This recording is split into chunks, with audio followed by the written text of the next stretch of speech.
اور جو مدینے کے شہر میں بری بری خبریں اڑایا کرتے ہیں اپنی حرکتوں سے باز نہ آئیں گے تو ہم تم کو ان کے پیچھے لگا دیں گے، پھر وہ تمہارے پڑوس میں نہ رہ سکیں گے مگر تھوڑے دن،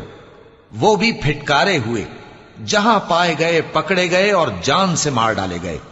جو لوگ پہلے گزر چکے ہیں ان کے بارے میں بھی اللہ کی یہی عادت رہی ہے، اور تم اللہ کی عادت میں تغیر و تبدل نہ پاؤ گے۔ لوگ تم سے قیامت کی نسبت دریافت کرتے ہیں کہ کب آئے گی،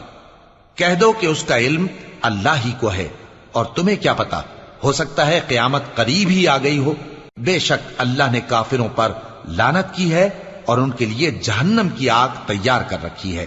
اس میں وہ ہمیشہ ہمیشہ رہیں گے، نہ کسی کو دوست پائیں گے اور نہ مددگار۔